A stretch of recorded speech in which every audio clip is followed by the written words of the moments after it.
gentlemen, welcome to WWE Roadblock 2016 December pay-per-view review. My personal opinion about this event. I think it was okay. The event was actually quite entertaining throughout most. 3 hours worth of fun, entertaining action. But the main event, come on, man. Like NFL countdown on during the Sunday mornings. Come on, man. Like, what the fuck? That main event between Kevin Owens and Roman Reigns absolutely sucked, and then they had to end it with a fucking horrendous disqualification by Chris Jericho. After all this build-up that they were not going to be so-called friends anymore, which to me seems to be quite disturbing and retarded, not to mention is killing Kevin Owens' title reign and making it more and more pathetic with each every passing month. I am not impressed with this whole entire build reign or anything else that Kevin Owens has been doing since he has become the Universal Champion. I'm very down on the whole entire thing. I'm very negative about it. I really don't have any words to say about the main event for the Universal Championship. I kind of figured they should have had something more meaningful for Kevin Owens, maybe a lucky victory over Roman Reigns, but to no avail. We still get Chris Jericho getting involved in Kevin Owens' match and helping him retain titles. Pretty fucking ridiculous. So that's all I have to say on the main event. Main event title match, I give it a 3 out of 5 stars just to be generous. But quite honestly, what garbage. Really, what fucking garbage. The match of the night, quite frankly, which is shocking to me to even say, was the very first match of the pay-per-view. And that was Sheamus and Cesaro versus the New Day for the tag team titles.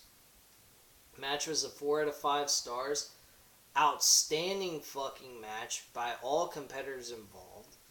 On top of that, we also saw freaking what's his face.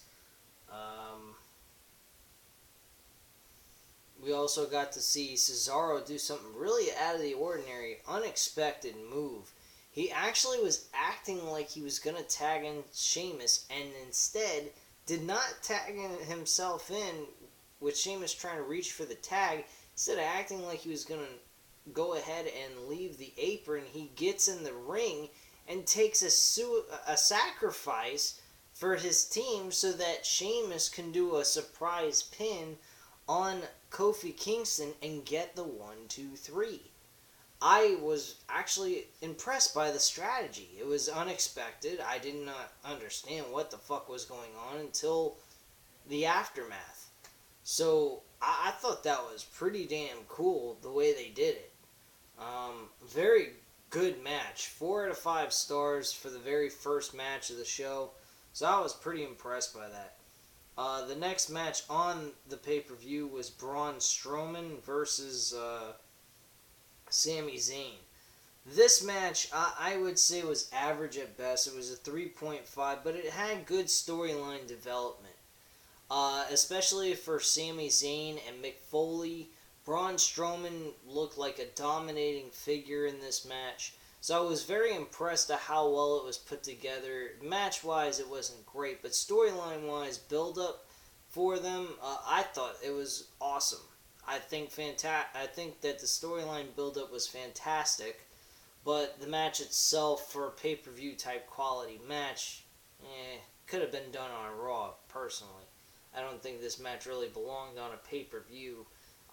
More along the lines of them just being... If they would have had this match done on Raw and then had another match between these two happen on the pay-per-view, where there had to be a actual pinfall or submission, where there's no time limit, that would have worked. This match belonged more on a Raw episode. It had good build up to it, but it didn't have any kind of some sort of figure of a conclusion to it, or a remote feeling that it was a pay-per-view type quality match. So I mean, I give it a 3 out of 5 stars, but it wasn't the most terrific match I ever seen. But it wasn't the worst match out of the whole entire pay-per-view. The worst match was actually freaking Rusev and Big Cass. That was a joke.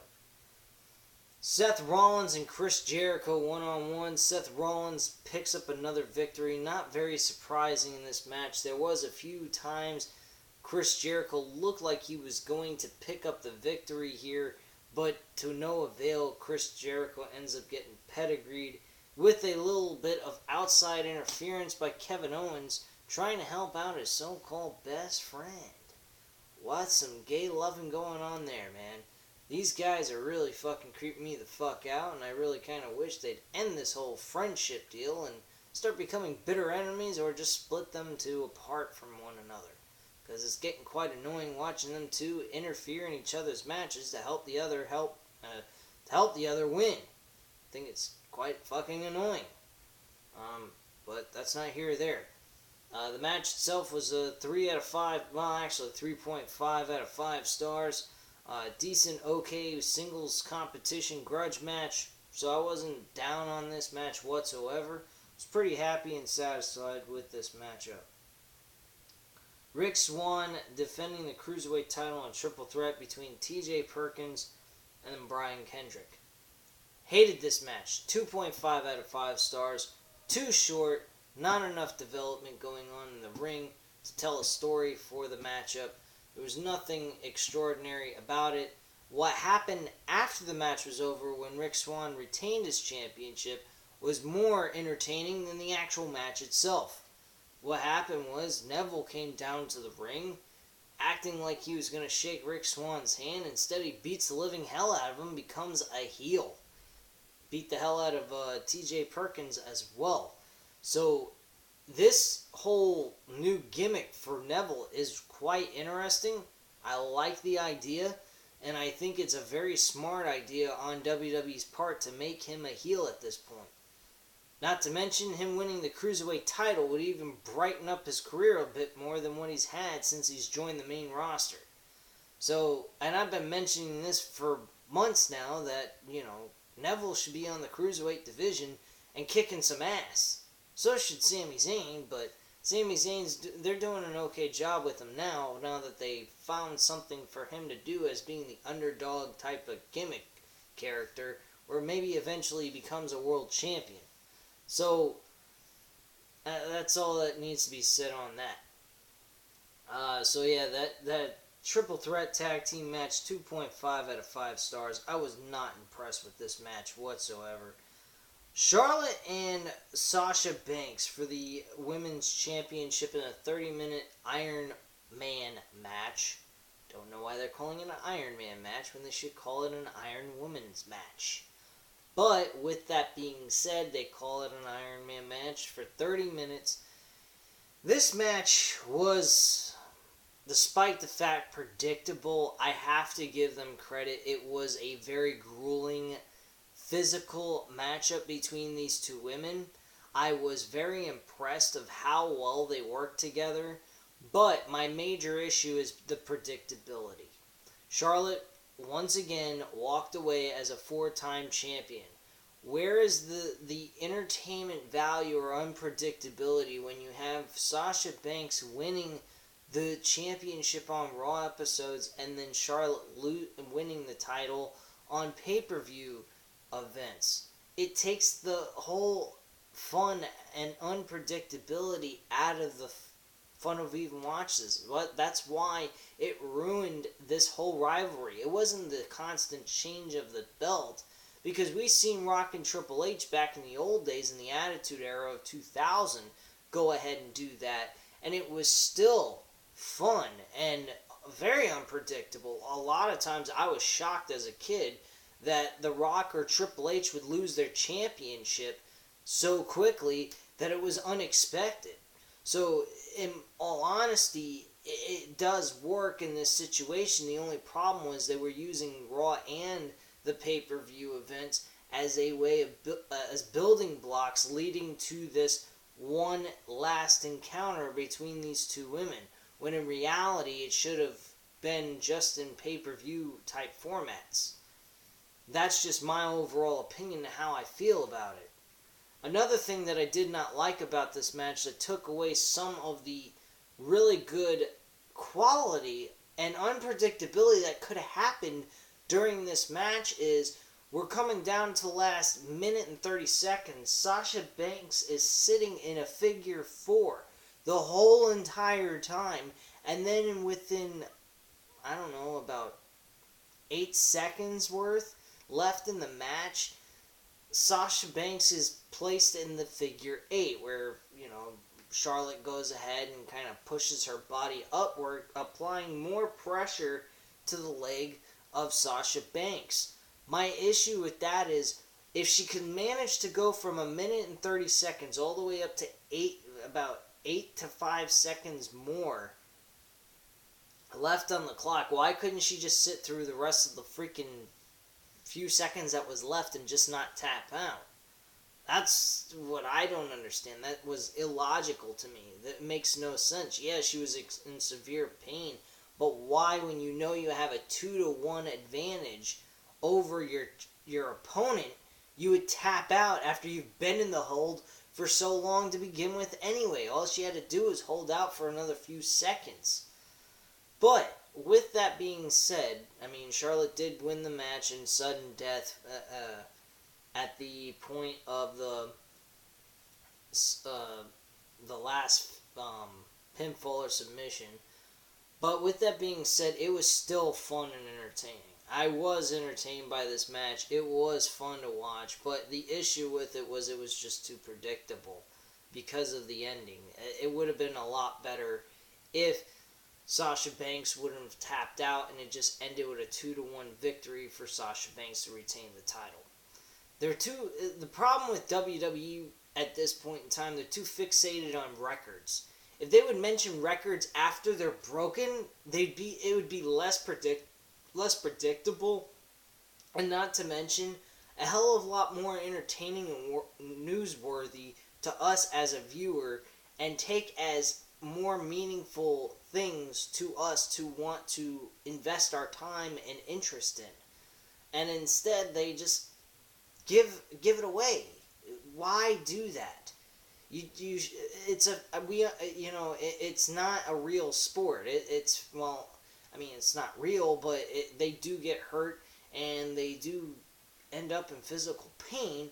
But the matches are fixed. Why would you want to give away that kind of information to the audience, so that the audience knows, oh, okay, so they're fixating on the idea that they're going to make them break a record of some kind? Why do that? WWE didn't even acknowledge Undertaker's undefeated streak at WrestleMania until after he reached the 10th win in his career, which, that in itself is a fucking milestone, because I don't think anyone in WWE history went 10 WrestleManias without losing at least one. That's just my attitude. So yeah, the whole thing on this is just, it really is sad and pathetic that they took a valued matchup that they were building on, that they turned into shit because they were fixated on records. They were fixated on changing the titles and certain points. Instead of making it pay-per-view to pay-per-view, they made it pay-per-view, Raw, pay-per-view.